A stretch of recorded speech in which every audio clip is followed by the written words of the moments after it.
Now today I'm going to show you 7 different ways on how to paint fine lines. Let's get started and let's get them brushes wet. A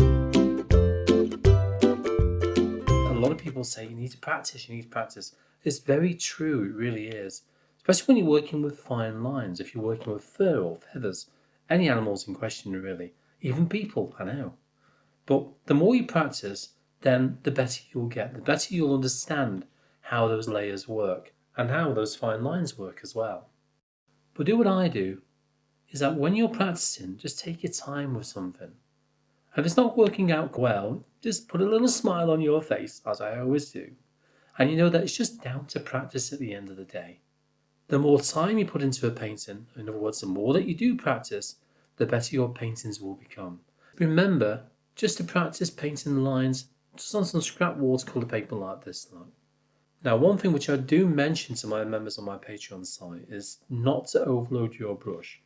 And what I mean by that, if I just get some scrap paper again, if I overload the brush and don't take much of that paint off and I want to achieve a fine line, you find even when I'm trying to be very, very careful and very light with the brush, barely skimming the paper like that, the lines are still a little bit on the old thick side, just about like that. So what you need to do, okay, make sure that you don't put too much paint on that brush like so. Tap some off, okay, then, very, very fine lines, just by making sure that you haven't overloaded that brush. So just remember not to overload that brush with paint when you're working with fine lines. At least that way you get a more realistic feel to the subject that you're painting. Now, one thing that's very important when you're working with fine lines is the quality of the brush. I'm not saying you've got to buy the most expensive brush out there, of course not. For example, this one is a bit on the old worn side, as you can see here. Look at the tip. Get some white paper then you can see it better. Look. It's not too bad, but you see it's fairly worn. Look. So if I try to get a fine line with this, even if it takes some paint off, it's not too bad, but you can see it's very much of a struggle trying to get that fine line. I'm trying to be very light on the paper. A little bit's coming off with the hairs as well. So the brush is a little bit on the old worn side. So what you need is a brush with a very good tip. I know that the tips and brushes do wear over a period of time. They always do, and mine certainly do. Especially the amount of hairs that I tend to paint, okay, or feathers, whatever I'm painting. Is that you need a brush with a good tip. I mean, this is my size 00. This particular one, by the way, is a Winsor Newton Cotsman Series 111. There you go. And it's one I use for most of my paintings, I really do. I do use other brushes as well. And for example, the size 8, this one, believe it or not, is actually quite a cheap brush. These cost pennies to buy, they really do. And you find these on Amazon. I'll try and remember to put the link down below for you in the description. Now, this particular one is by a company called Golden Maple. And as I mentioned, it's their budget line. But if I load that brush up, for example, right, I can achieve, try and get most of that paint off, I can achieve reasonably fine lines with this, because you can see it's got a good tip on there. Look how sharp that one is. And if I just very lightly, using the very tip of the brush, draw a line like so, look at that. That is a lovely fine line. And it goes to show you don't always have to buy expensive brushes. Okay. Another one, which has also got a very fine point line, it's something like this one here. Look how pointy that one is. You know, very, very pointy brush. And that one should work also very well indeed.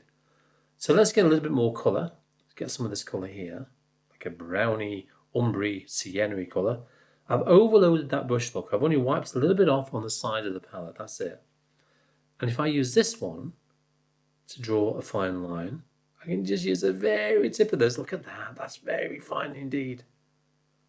And I'm trying to be careful, trying to control that fine tip. Not easy when it's a long bristled brush like this one. That's very long, isn't it, that? But you can see the benefit through something like this. And obviously you can go thicker if you want to as well, then thinner. But that's a lovely fine tip. Now this particular one, out of interest, there's a Tintoretto Series 1337. Okay, quite a nice brush, size 2 that one as well. I have reviewed both of these brushes, by the way. So if you're interested in having a look at those, I try to remember to put a little link in the top right hand corner for you, so you can check those out later on.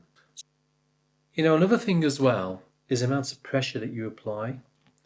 So don't press on too hard when you're working with details, especially fine lines like these here.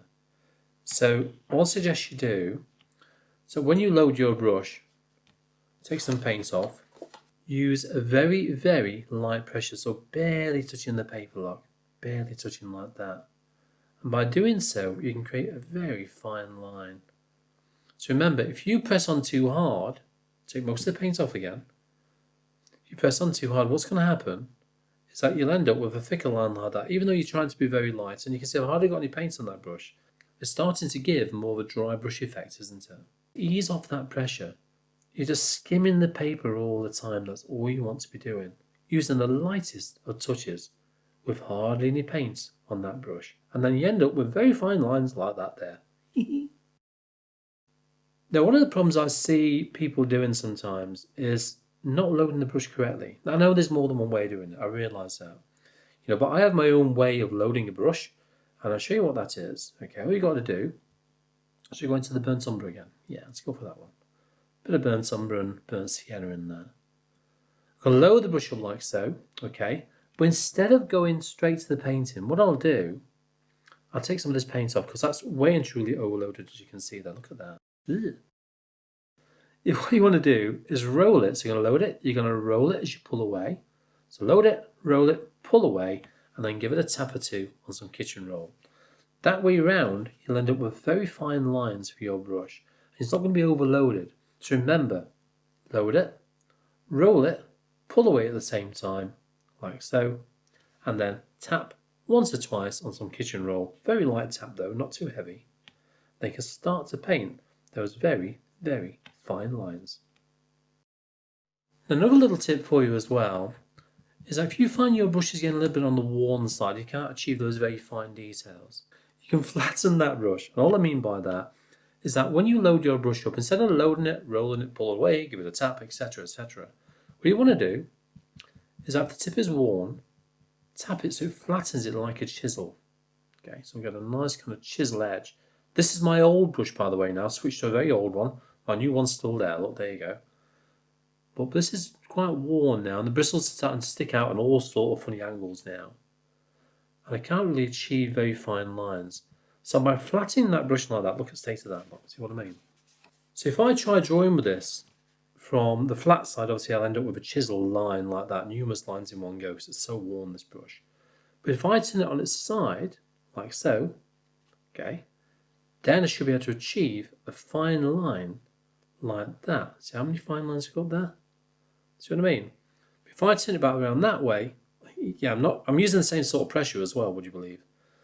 But I'll turn it back again, and I end up with very, very fine lines. So just remember, if you've got a very worn brush where your bristles are doing all sorts of funny angles like that, then remember you can just flatten that brush down and use it like a chiseled edge brush. And that way round, even though I'm painting like this, look, see that? You find, try and get it more vertical if you can though, that you end up with some very, very fine lines. Or multiple lines in one go. Now my last tip for you today on painting fine lines is how to paint multiple lines. Not in one go, there's another video for that as well. And that's called my replicator brush. I'll put a link to the top right hand corner for you, okay? But we can still achieve quite layered details by using multiple lines. So let's have a quick look again. Where's my scrap paper? Let's go for a darker colour. A little bit of lamp black and burnt umber in there. And I can use that to create multiple lines. And all I'm going to do is use lots and lots of lines together like that. But I'm going to elongate those lines and slowly crisscross those lines over. And look how many lines I've created fairly quickly. Let's get a little bit of brown. Okay, load it, roll it, tap it.